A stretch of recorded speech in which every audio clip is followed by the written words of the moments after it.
Alright, so going to the gym in the morning and then going online and playing ranked all night, but you're still sedentary.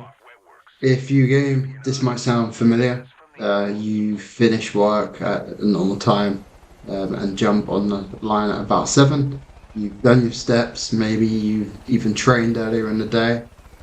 You've been to the gym, you've ran, you've done five-a-side, and you sit down for a couple games with a big bottle of water next to you, snacks within arm's reach, with your headset on, and then suddenly it's midnight. Here's the quite uncomfortable bit about that. You can hit all your physical activity guidelines, but you can still be at risk because of how long you sit afterwards. This, however, is not anti gym. I'm not telling you to not go gym. This is just simple psychology. As a physio student on placement in the UK, I spent a lot of time looking at movement patterns and long term health. And one concept that really surprised me, genuinely surprised me, was something which is called an active couch potato. It's described as someone who meets exercise targets but spends a large portion of the day sedentary. So, in other words, you're smashing a really good morning workout, but this doesn't completely cancel out the 5 or 6 hours of uninterrupted sitting you have at night. Your workouts, of course, still count. That's super important. They build a nice level of strength. They'll in hand improve your cardiovascular health. They'll protect your joints, support your mental health. So keep them. Don't get rid of them if you do them. But prolonged, unbroken sitting behaves like on its own, like an independent risk factor. Your body doesn't interpret it as an rest. It interprets it as an extended metabolic slowdown. And that applies whether you train regularly or whether you don't. So when you sit for a long time without breaks at all, your muscle activity in your legs drop, your blood flow slows, your glucose regulation comes quite inefficient, and calorie burn decreases in most people more than they realize. So these small movement breaks, if that's 1 to 2 minutes between your games, are enough to stimulate some muscle contraction and interrupt any sort of cascade which I previously mentioned. And here's why this matters for gamers. So gamers are really good at extended focus. You can play long ranked sessions, you can be grinding battle pass saying, oh, one more level, or a simple one more level in Call of Duty. Maybe you're doing some late night raids, just one more match. This high engagement is the point, but biologically, high engagement means equal immobility. So the key message isn't exercise more, it's interrupt the sit. You don't need like a training program, you need just micro movements, so some movement built into what you already do.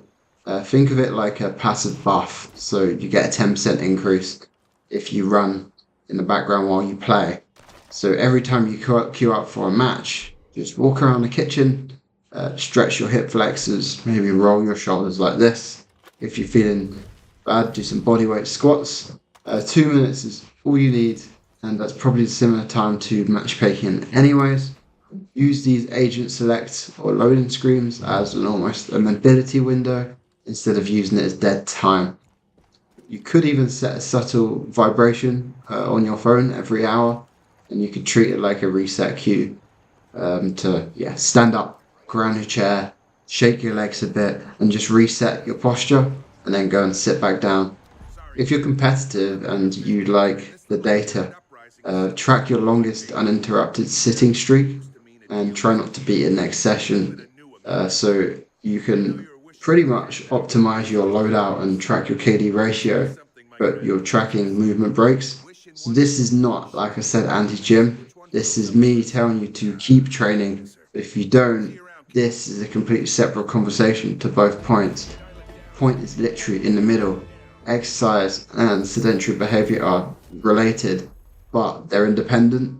So you could still be really fit and healthy and still sit for too long and then you're at risk. And gamers do both extremely well. Most of us are worried about the cardiovascular risk in their 20s, like me, or their 30s. But health is cumulative. Gaming's not the enemy. Prolonged sedentary behavior is the enemy. The solution is not something dramatic. I'm not telling you to jump up and do loads of workouts. I'm telling you to do something nice and small, just layered over months or years. You could call it movement snacks. It's that tiny reset like that, and you're breaking that sip before it becomes 5 unbroken hours.